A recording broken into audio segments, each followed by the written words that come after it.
I lived nearly all my life in Sydney. Really enjoyed hanging around King's Cross, the Piccolo Bar. I was known in the streets that used to haunt Oxford Street as a very interesting person that really helped people get their act together, and I used to hang around with a lot of artists and singers and movie stars.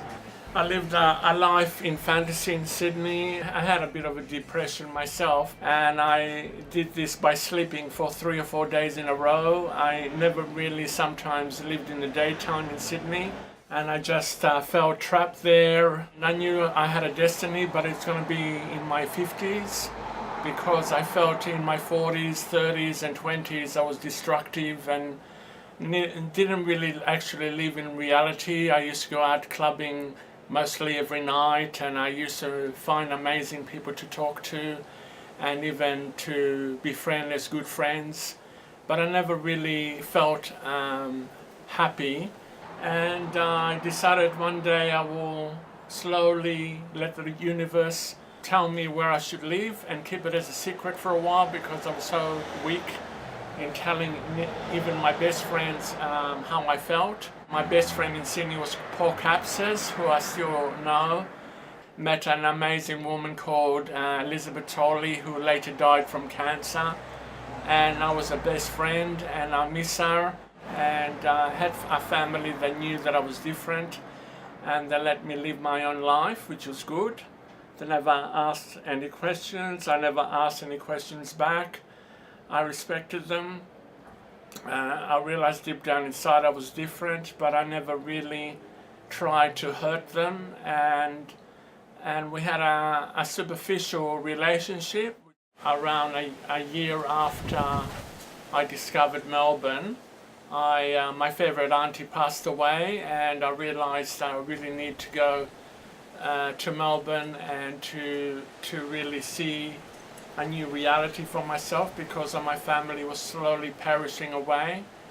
Eventually, when I decided to tell my mother about Melbourne, she actually understood, and it was really quite sad. And she blessed me, and she said to me lots of love and kisses from me when I was at the airport. And she always knew that I was going to go to Melbourne. Found the house a week after when I was searching for it on the internet, and it was very magical. I felt the universe found a place for me. I had to run to get it in that week and buy it, and discovered that in the 7 years that I've been in Melbourne, I had lots of luck, and the house cocooned me to live my life to the fullest, and this is where I am now. At the moment, I feel very happy with my life. I'm happy what I achieved, and I decided to take all these characters that I used to like in Sydney and make something of them, like put them in my music in Melbourne, and really focus on their lives and make them into my little saints for the world to see that anybody can shine.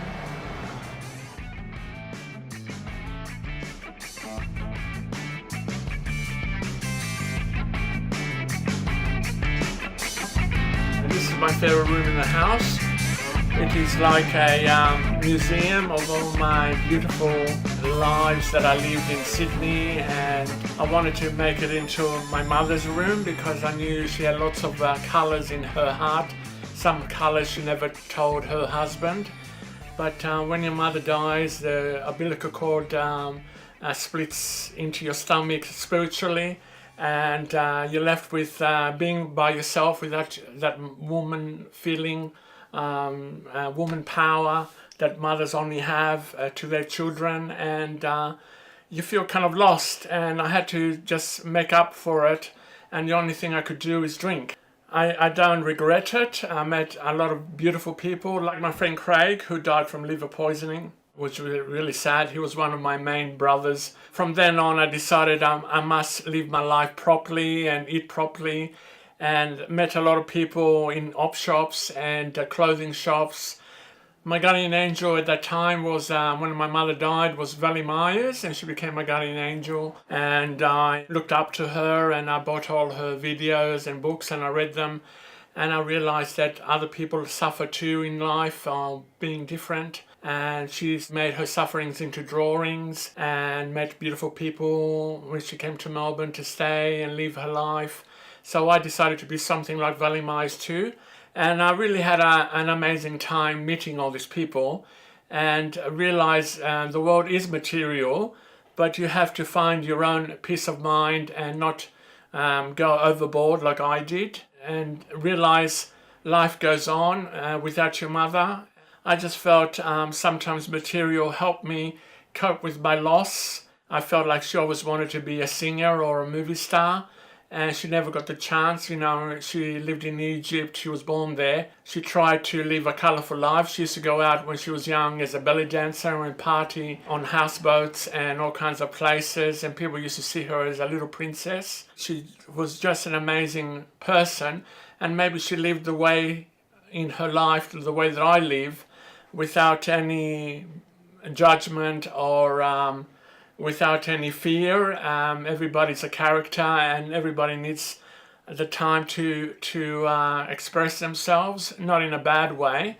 I don't think people need to hurt everybody that they don't understand. They also need to understand a lot of people that they don't understand, because that's how life is. We're all mixed fruit, and we put in a jar together, and we all have to live our lives, but we need to also give a special magic to other people who need it, because not everybody's strong to live their lives, and it's good to be an inspiration to a lot of people that are weak and are suffering still in this world, and not to judge them, but to really understand them and try to help them as they are part of your family.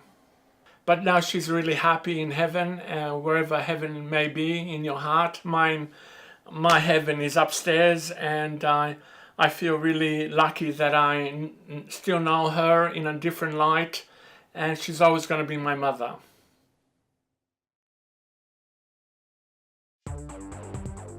I decided to go down Johnson Street. It was in Melbourne, a main street that people go when they're arty-farty. I went to Empire Records, which I thought if I can audition or do some form of music, I would get in and I might do a little CD. I went upstairs. I was very nervous at first. I met Paul, the boss. He saw me sort of like strangely, sideways, really didn't make a connection at all. I told him about my music. I love disco and all that stuff. And then eventually I met Trevor, and we decided to have a session one day. So I did my thing, and it sounded like a 5-year-old singing on a microphone.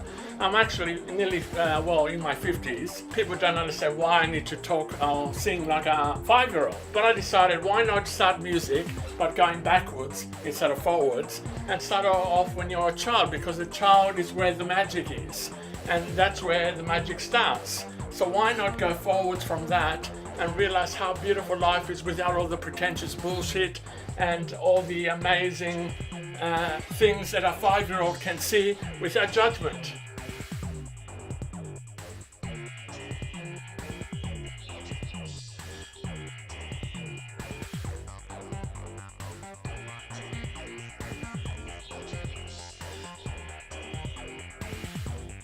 All of a sudden, I felt like me again, the way that I was in the 80s.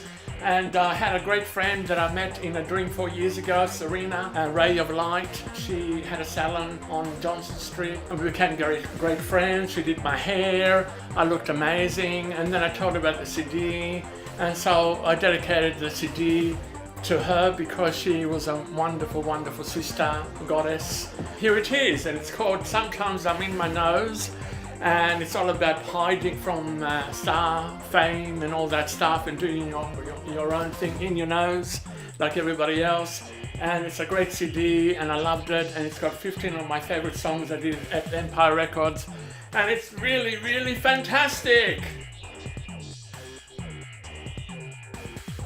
I really felt good. I went out celebrating. I had a really good time. I found bargain because I love Dollies, and I found this Dollies in my favorite toy shop in the city. I bought 3 bags full. I had such an amazing time. I was going to come home, bring my friends and tell them about my CD. And I had a really amazing guy who wanted to take me a ride on a motorbike all around Melbourne. I felt fantastic. So I decided not to cross the road like I do, jive walking and all that stuff, and go to the main lights and cross the road. So I did, and to my surprise, I just thought, oh my God, this car was coming from nowhere. And I just thought to myself, what am I going to do now? And all of a sudden I turned around and guess what? It hit me!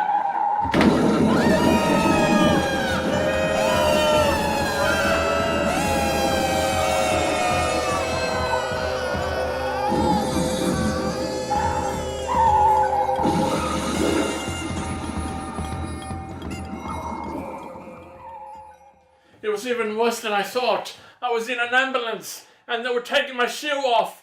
And then I realized my foot was really big. The shoe wouldn't come off. And I realized after that I was under a car. The car was getting dragged backwards with my hair in its wheel.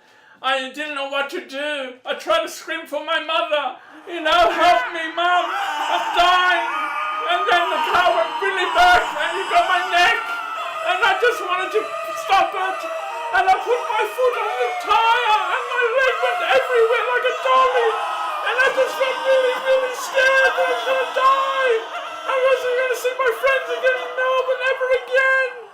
And then I was in the ambulance track going somewhere and I didn't know where I was going. The first night was really strange. I just felt really numb. All I could think of was Dollies and my friends and nobody knew where I was. And the doctor reassured me that I'm not going to have a broken neck, but my foot needed surgery and I was really scared. When I came out of the surgery, I cried my head off. The nurses were going to me, why are you crying? I didn't know what to say. All I could do was cry my head off. I lost my eyebrows, I lost my glamour, I lost Melbourne. All I was this terrible mess in a hospital. 3 or 4 days later, they took me to another place. That place really made me feel scared, really scared. I never knew no one in there.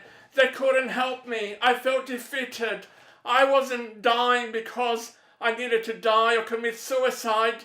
I just lost all my freedom that I had as a person.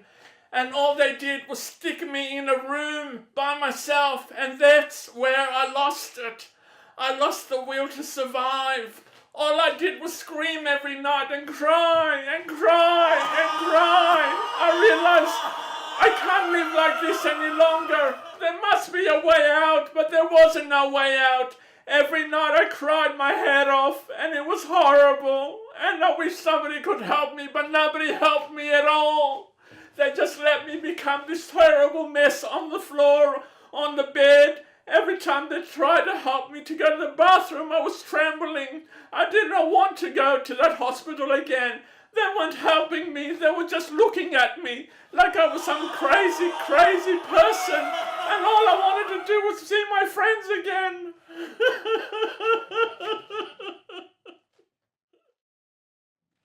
And then they took me to St. Vincent's Mental Hospital. I really lost the plot. I had me in there for nearly 3 months. And I wasn't really trustworthy of people. They never once asked me about my car accident. I just felt really paranoid that the whole Melbourne was trying to kill me. I went home after 3 months and lived a very isolated life. I didn't dress at all. I didn't know nothing about music. None of my friends came over. My whole life was a pigsty. And then one day, as I was doing my exercises that they told me, I had a shower and then tripped out of the bath. As I tripped over, I fell on my face. And I go to myself, oh no, it's happening again. I broke my hip. My hip was down to my knee. And I was crawling on the floor. And I prayed to my mother. I was ruined. I was unglamorous. I wasn't Choofla Boogie anymore. I was just this derelict, idiot thing, maybe even geriatric. My hair started growing out all grey. I was losing the plot again. I didn't want to live anymore. Everything was ruined. And then they told me they want to electrocute me in hospital, in the mental ward. They said it's going to be good for me, to get me out of my depression.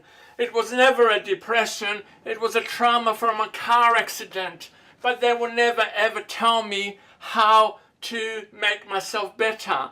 I was so vulnerable emotionally. I believed anything that anybody could tell me. Even the devil could tell me that I needed electrocution, and I will agree to it. I think it's wrong what they do to people when they're vulnerable in the mental institution, and it's murder. All my friends that had the electrocution looked the same afterwards. There was no results, nothing. They felt they had to do something to get out of it like I did. I tried my hardest, and I decided from the whole effects of electrocution that I would start reading, that I would start writing better, to show them that I don't need electrocution. And then it happened. The strangest thing happened. I started believing in myself again, because I only knew if I did that, I would get out of the mental ward system and I would live a better life for myself. And then I went to a party when I came out of hospital. I spent time alone at home, not destroying my house, but making it all beautiful and nice. And I realized I have a better chance of making Melbourne into my home again. It took me 2 years to get back into reality. I love my Choofla Boogie culture. And here what I did. I did all my artwork one by one for my new film clip, which is called Choofla Come Play the Organ, which is really amazing drawings that I did. And guess what? From everything else that happened, I got my record! And it's got a great little cover in it. If I can open it in time, then I'm really happy to achieve such an amazing record. Some people dream of a record. I've been dreaming of a record all my life, and I finally got it. But then I decided to go further and do my 12-year-old song, which is called Bitch Caramella. And here it is.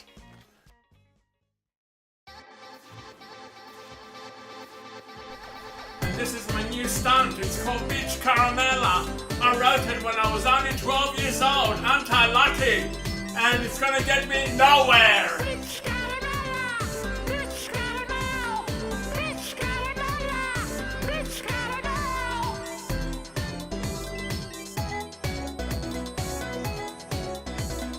Bitch Caramella, Bitch Caramella, Bitch Caramella, Bitch Caramella.